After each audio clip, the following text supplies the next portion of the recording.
तळणी येथे छत्रपती शिवाजी महाराज समाधान शिबिर संपन्न। हदगाव तालुक्यात 7 मार्च ते 8 मे 2026 या कालावधीत छत्रपती शिवाजी महाराज समाधान शिबिर अभियान टप्पा 1 चे मंडळनिहाय शिबिरांचे आयोजन करण्यात आले आहे। परिसरातील नागरिकांनी या शिबिरास मोठ्या संख्येने उपस्थित राहून आपल्या प्रलंबित कामाचा निपटारा करून घेतला। त्यानुसार हदगाव तालुक्यात 17 एप्रिल रोजी तळणी या ठिकाणी सामान्य जनतेच्या तक्रारींचे निवारण करण्यात आले। शासनाच्या विविध कल्याणकारी योजना थेट लाभार्थ्यांपर्यंत पोहोचवण्यासाठी हदगाव प्रशासनाच्या वतीने या शिबिराचे आयोजन करण्यात आले होते। हे शिबिर 17 एप्रिल रोजी सकाळी 10 वाजता तळणी येथे सुरू झाले। प्रशासकीय पारदर्शकता आणि गतिमानता वाढवण्यासाठी हे शिबिर आयोजित केले होते। शिबिराचा मुख्य उद्देश शासकीय कार्यालयात हेलपाटे न घालता नागरिकांना त्यांच्या हक्काचे दाखले, कागदपत्रे आणि योजनांचा लाभ एकाच ठिकाणी मिळावा, हा या शिबिराचा मुख्य उद्देश आहे। शासन आपल्या दारी या योजनेला बळकटी देण्यासाठी या उपक्रमाचे आयोजन करण्यात आले होते।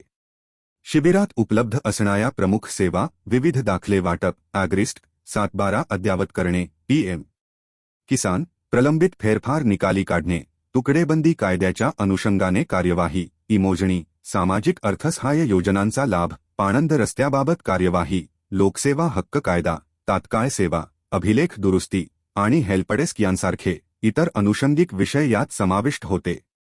या शिबिराला उपजिल्हाधिकारी, उपविभागीय अधिकारी, तहसीलदार व इतर सर्व विभागांचे कर्मचारी आणि अधिकारी उपस्थित होते।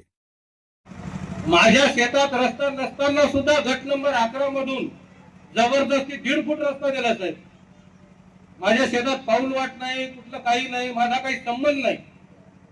मी म्हणलो बाबा तुम्ही अख्खा रस्ता देऊन टाका माझ्या शेतातून, मी सत्कार करतो तुमचा। तुमच्याकडे पण आलो होतो, साहेबाकडे गेलो होतो, काही फरक पडला नाही। माझ्या शेतातून विनाकारण 1.5 फूट रस्ता द्या। पत्रधारी योजनांचं लाभार्थ्यांना वाटप झाल्यानंतर आपण दिवसभर या ठिकाणी हा कॅम्प चालू राहणार आहे।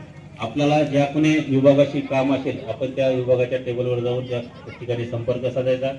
उदाहरणार्थ एखाद्याचा संजय गांधी योजनेचा फॉर्म असेल, इंदिरा गांधी योजनेचा फॉर्म एखाद्या लाभार्थ्याला भरायचा असेल तर त्याची फॉर्म भरण्यासाठी आवश्यक ती माहिती, त्या ठिकाणीचा फॉर्म, त्याला आवश्यक लागणारे कागदपत्र, इत्यादी कागदपत्र असले तर त्याचा फॉर्म आजच आम्ही त्या ठिकाणी नोंदणी करू आणि शक्य तेवढ्या लवकर आपलं काम होईल या अनुषंगानं आम्ही सर्वजण प्रयत्न करणार आहोत। आजच्या या कार्यक्रमासाठी सर्व मान्यवर आणि आपण सर्वजण या ठिकाणी उपस्थित झाला त्याबद्दल आपले आभार व्यक्त करतो आणि माझं प्रास्ताविक या ठिकाणी थांबवतो। वरती अतिक्रमण झालेलं आहे आणि त्यांना नियमित करून पाहिजे आहे। आता मागच्या काही कालावधीमध्ये शासनाने जो शासन निर्णय या अनुषंगाने काढलेला आहे त्यामध्ये अटी अशा आहेत की शासकीय जमीन, ज्या शासकीय जमिनीवरती 1/1/2011 पूर्वीचं अतिक्रमण आहे ते आपल्याला नियमित करता येतं आणि या शासकीय जमिनीमध्ये गायरान ही जमीन कन्सिडर केलेली नाही। गायरान जमीन वगळता इतर शासकीय जमिनीवरचं जे अतिक्रमण आहे आणि जे निवासी अतिक्रमण आहे म्हणजे राहण्यासाठी घरे केलेली आहेत, जे 1/1/11 पूर्वीचं अतिक्रमण आहे तेच फक्त आपल्याला नियमित करता येतं। तर महानोर मॅडम आपण ते पाहून घ्या जमीन गायरान आहे का शासकीय आहे। गायरान जमीन आहे। गायरान जमिनीच्या बाबतीमध्ये आपल्याला डायरेक्टली ते नियमित करता येत नाही, परंतु याच्या पूर्वी पण बळवंत साहेब होते त्यावेळेस आपला निवघ्याचा विषय होता, अजून 2-3 गावचा विषय होता, त्यावेळेसच आपण चर्चा करून BDO साहेबांना सूचना दिलेली होती। गायरांच्या बाबतीमध्ये आपण डायरेक्टली ती जमीन लाभार्थ्याला देऊ शकत नाही, त्यामुळं गायरांवरती 1/1/11 पूर्वीचे ज्यांचं अतिक्रमण आहे आणि ज्यांना शासनाकडून घरकुल मंजूर झालेले आहेत। आम्ही आमगोहन गावचा रहिवासी आहे। या शिबिराचा काही फायदा झालेला नाही, नुसतं कागदपत्र ऑनलाईन सगळं आहे। जे काम व्हायचे ते हातगावलाच होतं, इथं नुसतं थोडतांड आहे सगळं। जुनेच काम, जुनेच प्रमाणपत्र इथं वितरित केले जातात। अधिकारी तर भरपूर आलेले आहेत ना. अधिकारी नुसते नाम शासनाला फक्त कामाचं दाखवतो की आम्ही किती काम करतो, याच्या व्यतिरिक्त काही नुसती शोबाजी आहे. मग हे प्रमाणपत्राचे वाढले ते कशाचे वाढले? प्रमाणपत्र जुने लोकांनी जे जुने अर्ज भरलेले होते तेच प्रमाणपत्र प्रिंट काढू काढू आता वाटून दिले. आज आज कोणाचं प्रमाणपत्र आज कोणाचंही प्रमाणपत्र नवीन झालेलं नाही.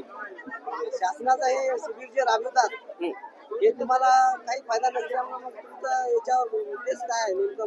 शासनाचं काय नाही, फक्त माणसं जमवायचे, आम्ही किती काम करतो याचं फक्त प्रदर्शन करायचं, बाकी याच्यात काहीही नाही. तुम्ही कोण्या गावाला आले? कोहळी कशासाठी आले आता? शिवरस्त्यासाठी.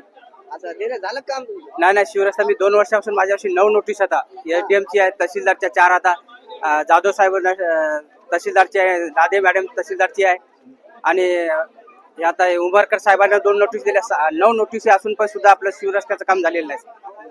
तर मग इथं जे अधिकारी आले त्याला तुम्ही दाखवलं नाही का? दाखवले सर्व अधिकारी दाखवले, पण माझं कोणी याच्यात रिक्षा घ्यायला तयार नाही. मग आता तुमचा पुढील काय धोरण? पुढे धोरण आम्ही आत्महत्येचा प्रयत्न करू सर, याच्यापर्यंत आम्हाला दुसरा पर्याय नाही सर. बाकी निवेदन दिले का तुम्ही? निवेदन सगळे दिले, तहसील आत्महत्यांचा एक इशारा दिला आहे. पुरावे 9 नोटीस आता सर. 9 नोटीस. 9 नोटीस तारखी सगळं आहे, तारखीवार सगळं आहे. आता पुढील तुमचा उपोषणाचा मार्ग असेल. उपोषणाचा मार्ग. या शिबिराचा फायदा काय आहे ते सांगा सर आणि नागरिकांना सांगा.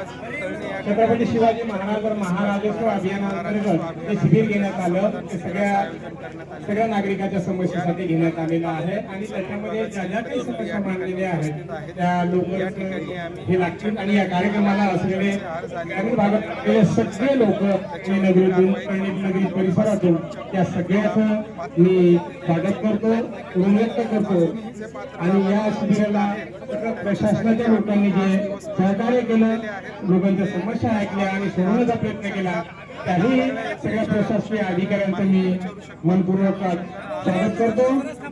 याच कार्यक्रमात आज तळणी गावामध्ये शिबिर आहे, त्या शिबिराचा काही फायदा झाला का सांगा.